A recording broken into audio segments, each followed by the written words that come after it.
Olá, seja bem-vindo ao Geração Hightech desta semana. Hoje o tema é a segurança interna e vamos ter connosco o Secretário de Estado Adjunto e da Administração Interna, Dr. José Magalhães, com quem vamos falar já a seguir à nossa reportagem.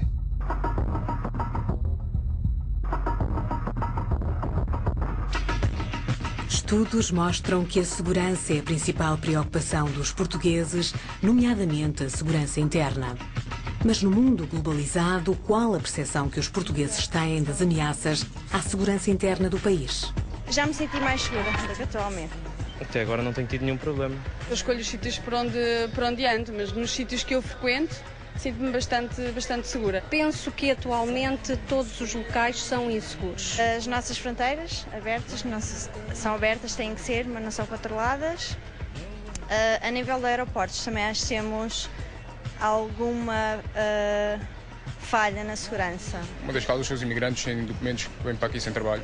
Não sabemos quantos são, quem são, como são. O desemprego e também a onda de criminalidade que depois isso gera. É a onda de violência com que nós estamos a viver este momento no país. Olha, eu honestamente sinto-me bastante segura no nosso país. Está-se a sentir um sentimento de insegurança e, sobretudo, um sentimento de impunidade. Penso que, particularmente em termos de leis, a última reforma que fizeram é complicado, quer para os juízes, quer para as polícias, quer para as pessoas, não é?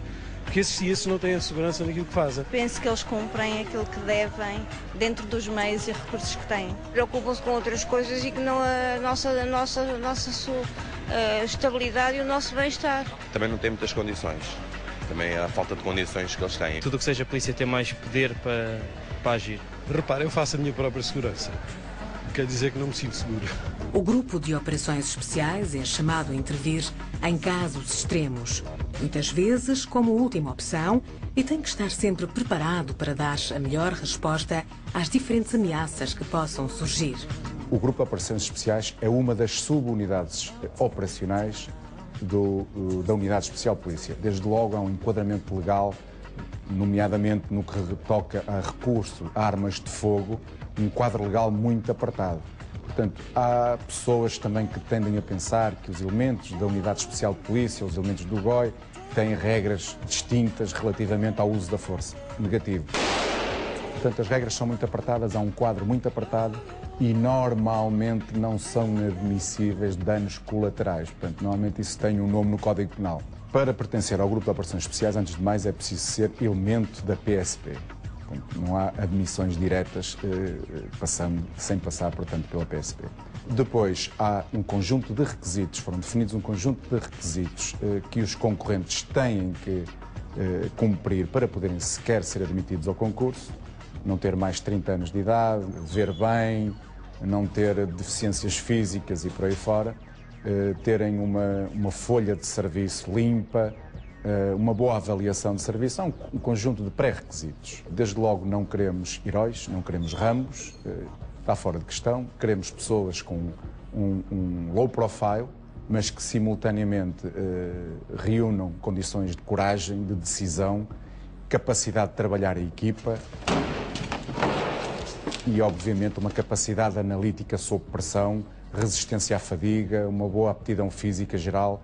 Há um conjunto de requisitos que vão sendo verificados ao longo dos cursos. São treinos muito específicos para resolver situações muito específicas, muito confinadas, muito situadas. É isso que acontece na maioria das intervenções que fazemos. Assemelha-se a, por exemplo, um incidente tático ou policial, que nós designamos assim, quando acontecem sequestros, quando acontecem tomadas de reféns, quando é necessário fazer detenções de indivíduos perigosos. Portanto, são situações muito específicas. Num ambiente amigo, quase diariamente estamos a reinventar formas de combater a criminalidade. Há, inclusive, equipas mistas que integram elementos da investigação criminal e elementos da Unidade Especial de Polícia, não só do GOI, mas também das outras subunidades, e pretende-se ter formas flexíveis e com capacidade para responder a situações de criminalidade violenta. Efetivamente, há uma percepção de que, nomeadamente, o recurso a armas de fogo está mais banalizado pela parte dos criminosos. E isso, obviamente, traz perigos acrescidos para os cidadãos e para os elementos policiais quando têm que intervir na detenção de suspeitos armados com armas de fogo. Parece-me a mim que esta facilidade para o recurso à violência provavelmente é uma realidade que teremos que nos habituar, porque terá vindo para ficar, uma tendência natural da globalização que também se aplica à criminalidade. Com 800 quilómetros de costa marítima, cabe à Armada a primeira resposta face a algumas ameaças externas e Portugal precisa de uma marinha moderna e agilizada. Portugal tem uma imensa área sob a sua responsabilidade no mar. Tem uma área que, em termos de busca e salvamento, é cerca de 63 vezes a área do território nacional. Existem uma panóplia de ameaças com as quais lidamos diariamente. Eu incluiria nessas ameaças o narcotráfico, o combate ao narcotráfico, o combate à imigração ilegal, o combate à dilapidação dos nossos recursos naturais, a fiscalização da pesca, portanto, e ainda assuntos que têm a ver também com a própria monitorização do mar, poluição marítima, segurança marítima, tudo isso áreas que são importantíssimas garantir, porque se não formos capazes de o fazer no mar, muito mais difícil será depois também fazê-las em terra. A chave do sucesso em termos de segurança tem a ver com esta capacidade de coordenação e de colaboração entre todas as agências que operam no mar. E, nesse sentido, foi recentemente criado aquilo que é o Centro Nacional de Corredor Marítimo, que agrega todas as estruturas e que aproveitam as capacidades tecnológicas do Centro Operacional da Marinha. Atualmente tem cerca de 10.500 efetivos, distribuídos entre militares que prestam serviço nas unidades navais, nos fuzileiros e em terra. A Marinha tem os meios que Portugal põe à sua disposição para operar. Nós consideramos que atualmente eles são os meios possíveis e são importantes e são todos eles necessários. E todos esses meios são utilizados, seja uma fragata, seja uma unidade de fuzileiros, um destacamento de ações especiais que seja utilizado para uma ação concreta em parceria com a Polícia Judiciária para combate ao narcotráfico, como temos feito muitas em colaboração com a Polícia Judiciária, seja em outra missão qualquer em que os meios da Marinha sejam necessários empregar. Queria-lhe só referir que cerca de 90% do nosso comércio a nível mundial é feito por via marítima. Portanto, é necessário garantir a estabilidade desse comércio, porque é uma estabilidade que tem implicações à escala global. Temos que estar preparados para quaisquer que sejam essas ameaças. E isso significa ter uma marinha forte e ter umas forças armadas fortes. Tudo o que for feito nesse sentido não deixa de ser uma garantia de que no futuro estaremos obviamente preparados para as ameaças que daí venham.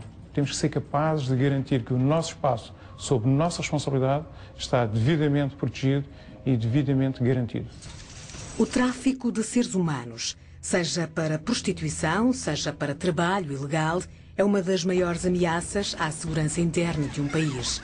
E Portugal começa agora a dar uma resposta cabal a esse nível.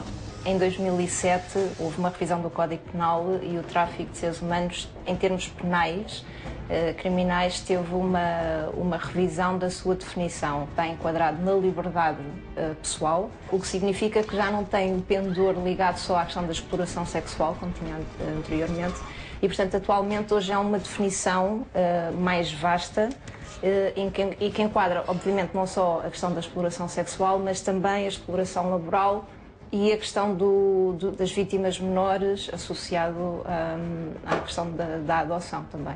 O fenómeno do tráfico de seres humanos é muito complexo. Uma das características que o sustenta, vá lá, e o que o faz nascer, é de facto essa assimetria entre países, não é? Ou entre regiões, porque mesmo dentro de cada país existem, as regiões não são todas iguais, portanto há assimetria do ponto de vista económico, as desigualdades de género, as desigualdades políticas, etc. Os conflitos também levam a que existem fatores de procura e de oferta. O tráfico não é só de cidadãos estrangeiros, também pode ser, e também acontece, cidadãos nacionais, não é?